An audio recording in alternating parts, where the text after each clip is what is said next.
আল্লাহ রাব্বুল আলামিন তো আমাদেরকে ক্ষমা করার জন্য এতটাই ব্যাকুল যে সামান্য একটা ইস্যুতে আল্লাহ পাক ক্ষমা করে দিতে পারে। আপনারা কিফিলের ঘটনা জানেন? সুবহানাল্লাহ, একজন ব্যক্তি ছিলেন বনু ইসরাঈলের, ইয়াং যুবক আমাদের মতো। সে প্রত্যেক রাতে একজন করে সুন্দরী নারী নিয়ে থাকতো, প্রত্যেক রাতে একজন। টাকা পয়সা ছিল প্রচুর, প্রতি রাতে একটা করে মেয়ে লাগে, কিফল। এখন একদিন এরকম চলতে চলতে চলতে মেয়ে নিয়ে রাত কাটায় এবং মদ খায়, রাত কাটায় মদ খায়। করতে করতে এক রাতে এক মেয়েকে নিয়ে আসছে 60 দিনার দিয়ে। কত দিনার? 60 দিনার। 60 দিনার দিয়ে কিন্তু প্রায় আমার মনে হয় এটা 30 লাখ টাকার মতো হতে পারে, আমার ধারণা আর কি, আরো বেশি হতে পারে। একটা মেয়ে নিয়ে আসছে। সেই মেয়ের সাথে যখন সে সেক্সুয়াল সম্পর্ক করতে যাবে, সেই মেয়ে কান্নাকাটি করছে। সে মেয়ে বলছে, আমি আসলে সতী সাথী নারী, আমি খারাপ মেয়ে না, আজকে অভাবের তাড়নায় বাধ্য হয়ে আমাকে যে আসতে হয়েছে, এই জন্য আমি কান্নাকাটি করছি। কিফিলের মনের মধ্যে দয়া হলো, সে মেয়েটাকে ছেড়ে দিল, বললো যাও, তুমি চলে যাও। এবং তার যে 60টা দিনার সেটাও ফেরত না নিয়ে সেই মেয়েকে দিয়ে বললো, এই টাকা দিয়ে কিছু করে সংসার চালাও। ওই রাতে কিফিল মারা যায়।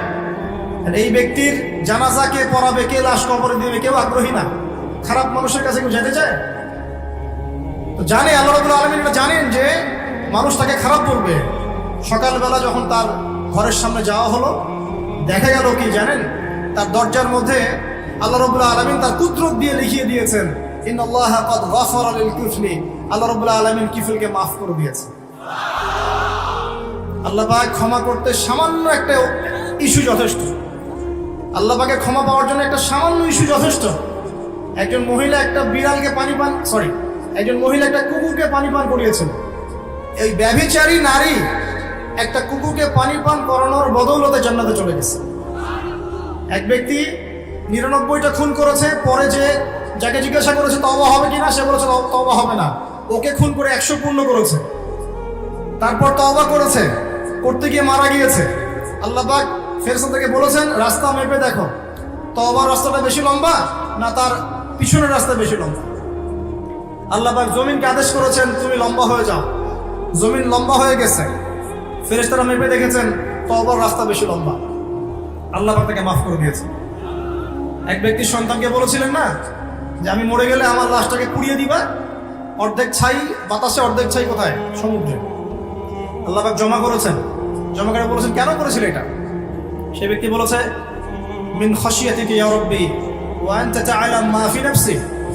হ্যাঁ আল্লাহ, এটা আমি আপনার ভয়ে করেছি, আর আপনি খুব ভালো করে জানেন যে আমার নফসে, আমার মনের মধ্যে কি আছে।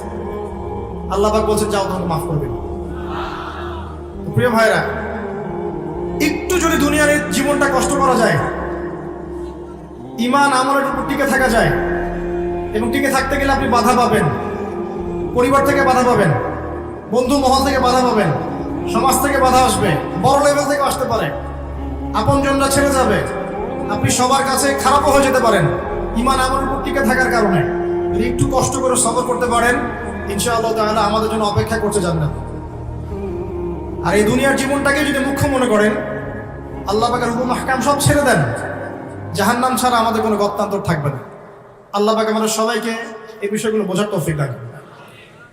সামনে যাই, সূরা অনেক বড়, আমি শর্ট করে শেষ করছি। আল্লাহ পাক এরপর বলছেন যে ওয়া আসহাবুল ইয়ামিন মা আসহাবুল ইয়ামিন, আর ডানপন্থী ওয়ালারা, কতই না সৌভাগ্যবান সেই ডানপন্থী ওয়ালারা।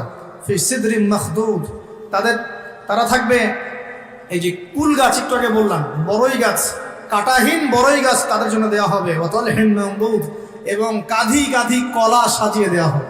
কলার কথা বললাম না? কলা খেতে দেওয়া হবে, কলা খায়েন বেশি করে।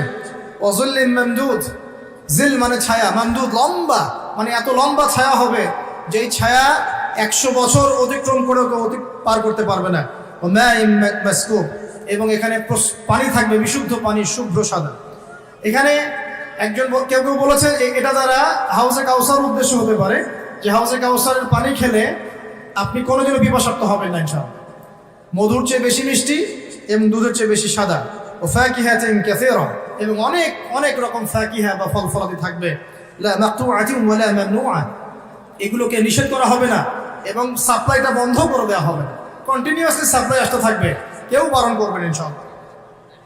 ওয়া ফুরুশিম মারফুআ, এবং সুউচ্চ বিছানা আপনাকে দেওয়া হবে। ফুরুশ, ফারাশ, ফুরুশ বহু বচন, আপনাকে দেওয়া হবে কি সুউচ্চ বিছানা।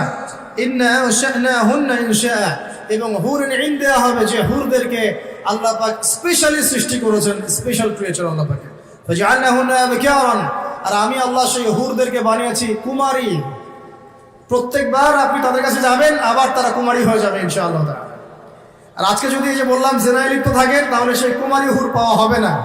আল্লাহ পাক বোঝার তৌফিক দান করুন। উরুবান আতরাবা, তারা খুব প্রেমময়ী হবে এবং স্বামী ভক্ত হবে। লিআসহাবিল ইয়ামিন, ডানপন্থী ওয়ালাদের জন্য। সুল্লাতুম মিনাল আউয়ালিন, পূর্ববর্তীদের মধ্যে বহু মানুষ এর অন্তর্ভুক্ত হবে। বা সুল্লাতুম মিনাল আখিরিন, এবং শেষদের মধ্যেও বহু মানুষ এর অন্তর্ভুক্ত হবে ইনশাআল্লাহ। এরপর আল্লাহ পাক পরের ফেজে গিয়ে বলছেন ওয়া আসহাবুশ শিমাল মা আসহাবুশ শিমাল, আর বামপন্থী ওয়ালা, কতই না দুর্ভাগা এই বামপন্থী ওয়ালারা। ফি সামুমি ওয়া হামিম, এরা থাকবে উষ্ণ বাতাসে এবং হামিমের মধ্যে। হামিম মানে কি জানেন? ফুটন্ত পানি। সামুম উষ্ণ বাতাস, প্রচন্ড গরম বাতাস প্রবাহিত হবে, আর গরম পানি খেতে দেওয়া হবে। আর কি ওয়াযুল্লিম মিন ইয়াহমুম, এমন ছায়ায় দাঁড় করানো হবে যে ছায়াটা কালো ধোঁয়া দ্বারা আচ্ছাদিত হয়ে থাকবে। লা বারিদিন ওয়ালা কারীম, এগুলো ঠান্ডা হবে না এবং আরামদায়ক হবে না। ইন্নাহুম কানু ক্বাবলা যালিকা মুতরাফিন, এই শাস্তি কেন হবে? কারণ দুনিয়ার জীবনে তারা আল্লাহ পাকের হুকুম আহকামের যাররা পরোয়া করতো না, তারা সীমা লঙ্ঘন করতো।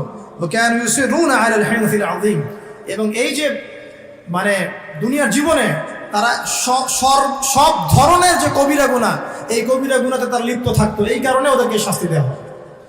তো এই দুনিয়ার জীবনে আমরা সুদ খাচ্ছি না ভাই? সুদ, ঘুষ, জিনা, ব্যভিচার, আত্মসাৎ, দুর্নীতি আমরা করছি না? যদি এই হয় আমাদের অবস্থা, তাহলে আমাদের জন্য অপেক্ষা করছে আসহাবুশ শিমাল এবং জাহান্নামের আযাবগুলো। আল্লাহ হেফাজত করুন, আমিন।